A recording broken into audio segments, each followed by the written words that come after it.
Welcome to the BEASTwriter family, where social media engagement is encouraged. I'm your host, Ryan Sakamoto, and today we are going to be breaking down, making sense of quarterback Colin Kaepernick's workout with the Las Vegas Raiders. I know you're excited for this as I am back on YouTube, and you guys have been sending me DMs. You guys know I covered Colin Kaepernick, obviously, with my time as a 49ers beat writer during my tenure with them. So we're going to break it down brick by brick as to why the Las Vegas Raiders even considered Colin Kaepernick as a potential backup quarterback to Derek Carr. All right. So before we go ahead and get started, I just want to say mahalo and thank you to each and every one of you for subscribing to my channel. Just be sure for all you subscribers to turn on the bell notification so you get notified when I go live or when I upload content. Also, spread the word on all to all your family and friends as we keep the engagement moving forward and we grow our channel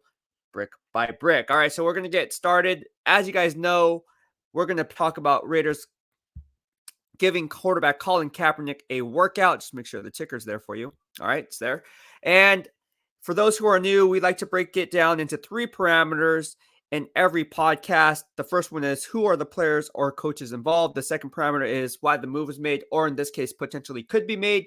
And the last but not least parameter is the instant gratification versus long-term gains. All right, so we're going to go ahead and start. Who is quarterback Colin Kaepernick, right? Well, let's break it down. Well, Colin Kaepernick is a 2011 second-round pick, drafted number 36 overall out of the University of Nevada. Played for the Niners, as I said earlier, from 2011 to 2016. We all know about his social injustice stance and why he was taking the knee. And there is kind of some drama there in terms of if he should have been taking the knee or if he shouldn't have been taking the knee. I mean, that's for a different story, but you guys get what's going on there. Fast forward to today. He got a workout with the Las Vegas Raiders. I think it's long overdue that he got a workout. But this is what he did, right? In those from 2011 to 2016 with the San Francisco 49ers. He completed a 59.8% percentage completion rate. That's good for 12,271 passing yards. He had 72 touchdowns versus 30 interceptions for a passer rating of 88.9. So 88.9 is not the best, but it's not the worst. It's about average, right? It's about average. And what really separates Colin Kaepernick, and we're going to talk about it a little bit more in detail later on in this podcast, is his dual threat ability, right? He had 375 rushes for 2,300 rushing yards, which is good for a 6.1 yard average, right? 6.1 yard average, and he scored 13 touchdowns. So when we put it all together, he scored, for fantasy football owners, 85 total touchdowns in that time frame that he was in the NFL. That's good for 14 touchdowns per season. Not bad, especially for if you're going to be a backup quarterback. I mean, you can, and then we're going to talk about it in detail a little bit later, but you can see where this is going, right? Like, the guy still has talent, all right? But the question remains why the move could be made, right? Because there comes with off-field drama. And drama, I mean, like, there's fans that I spoke with when I was down in Henderson. In fact, the day I got back, I was flying back from Henderson to here, the Bay Area. Colin Kaepernick was in the midst of getting a workout. So I was like, I mean, it was kind of like, we're kind of like in passing. And I was like, man, like, what's going on? I'm getting hit up, DMs, private messages, text messages, phone calls. And obviously I was like, man, I have no idea what's going on right now. But let me just break it down as to why the potential move could be made, right? So the Raiders are leaving no stone unturned. This is the Raider way. This is something I brought up in my BEASTwriter Plus newsletter, how the Patriot way is making its way to Las Vegas, right? With GM Dave Ziegler there, head coach Josh McDaniels there. It starts from the top down, right? And they're building the foundation from the ground up. So when you do that, you look at what they're doing in terms of leaving no stone unturned and the Raider way of doing business. All right, so that's number one. Number two, again, we talked about this, and again, this is a free read in my BEASTwriter Plus description box below. You can read the whole ideal of the Raider way, Patriot way, and how it's making its way to Las Vegas. But there's also some articles that I put up there in the description box below on Jarrett Stidham and what he brings to the table, and why Nick Mullens is also a good fit there for the primary backup position. That's a two-way camp battle for the primary backup position. That's something that I pointed out during OTAs and what to look for as a coveted camp battle or my top three camp battles moving forward. That's something to keep an eye on. Now you throw in a wrench with Colin Kaepernick. All right. Well, that's a game changer, in my opinion, because when you think about it, none of those quarterbacks I just mentioned are a dual threat quarterback in situational football. You talk about situational football, right? During practice and throughout the week, as you prepare for a specific team, you have your walkthroughs, you have your installs, you have all that. You have you're watching game film, and then toward the end of the week, you have your situational football. Mid to late, you have your situational football. That's where Colin Kaepernick comes into play because he's a red zone target as a dual threat zone read quarterback. Let's not get it twisted. The guy can still run. All right. And so you got to be mindful that, hey, if you're GM Dave Ziegler and head coach Josh McDaniels and you see a guy like Colin Kaepernick who still has fresh legs, is it worth it? Is the risk versus the reward? And what's the backlash going to be like in Las Vegas? Because let's be honest, I mean, no matter what team Colin Kaepernick goes to, whether it's the Las Vegas Raiders, San Francisco 49ers, Pittsburgh Steelers, there's going to be some kind of mixed reviews from the fan base, right? So another thing we got to consider is this a PR move, right? Was this a PR move? Because you all know the circus show that was going on in Las Vegas last year with the Henry Ruggs fatal car accident, with John Gruden's emails being released to, Washington's owner or GM or whoever it was, Bruce Allen, and then how that got out. And so that's why basically John Gruden resigned. And so there was a circus of issues there in Las Vegas. Is this a PR move to kind of just deflect the situation? And fast forward to today, right? We all know about Ventrell, the team president, right? Dan Ventrell getting fired, right? As the team president for whistleblowing, basically. So we don't know what's going on with the Las Vegas Raiders now. So we don't know if this was a PR move.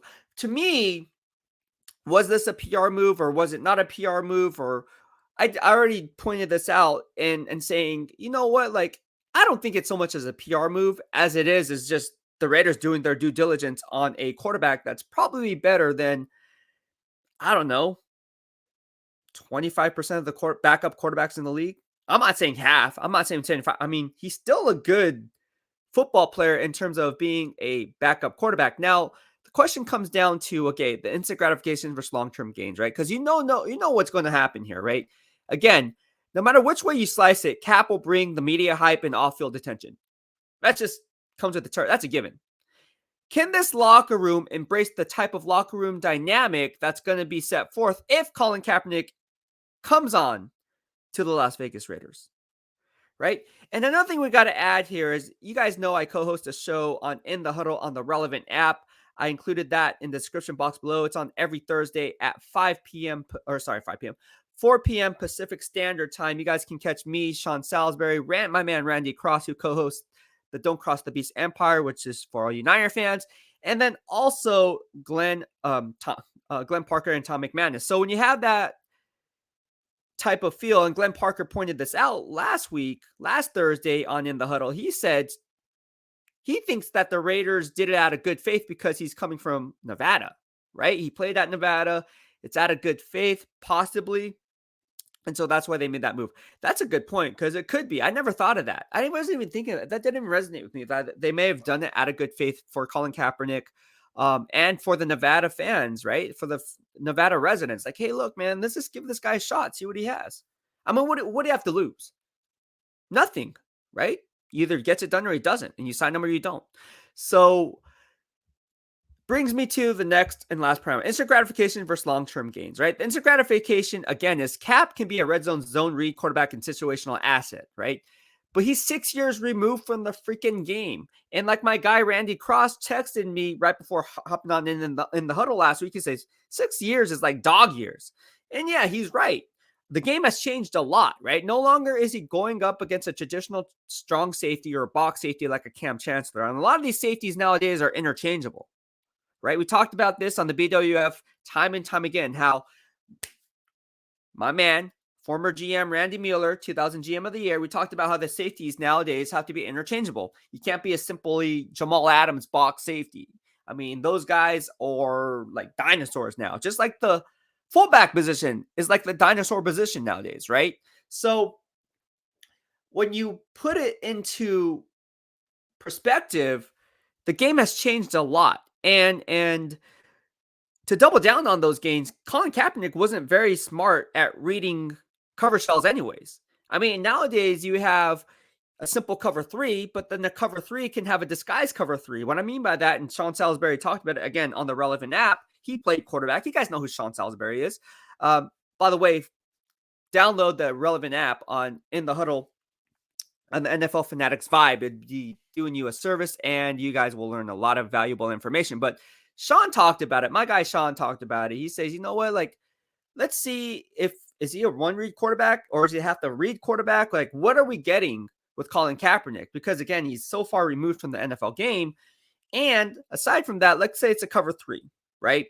And you guys know I break this down earlier in earlier podcasts, but a simple cover three, there's different disguises off that, right? You can have a cover three sky, a cover three cloud, a cover three buzz, and that all is dependent on the rotation of that right side or the strong side of the formation. So on the back end, second and third levels, right? Is that strong safety or a free safety? Is he going to come and take on the curl hook or the curl flat? That's going to disguise whether it's a sky coverage or a covers coverage or a cover three buzz coverage. And then if it's a cloud coverage, then we're talking about a different ball game there, right? Because that really means that the linebacker is probably going to scoot out or stay pat. And again, there's different variations on the cloud coverage. So depending on what scheme you're playing in and what the coaches are asking you to do, pre-snap to post-snap leverage. So when you take a look at what Colin Kaepernick brings to the table, long are the days of the strong safety Tim McDonald. Those days are gone. You're now looking at the hybrid strong safety Tyrann Mathieu type of a deal, right? Tyrann Mathieu can be a strong safety or it could be a free safety, right? And is Colin Kaepernick a sprint right option quarterback to a check down? I mean, that's basically what we saw in San Francisco throughout his career. So that's something that remains to be seen. But one thing is for sure, Colin Kaepernick can be an asset for an NFL team. I think there is a spot for Colin Kaepernick in the NFL if, and there's a big if he can adapt to a playbook and where the coaches put him in the best position to make plays. And I'm talking about if you're going to do that, it has to be with his legs, not so much his arm. We all know he has arm strength. He has a cannon for an arm. That's been well documented. But how's the accuracy, right? So while Cap still has NFL traits, I question whether the pros outweigh the cons when it comes to being a better backup than the ones already on the roster, like Jarrett Stidham and Nick Mullens, who are better processors up here from the shoulders up, right? From the shoulders up, they get it. They understand scheme. They understand cover shells. They're very smart, very bright. That's why they're on their team's roster currently.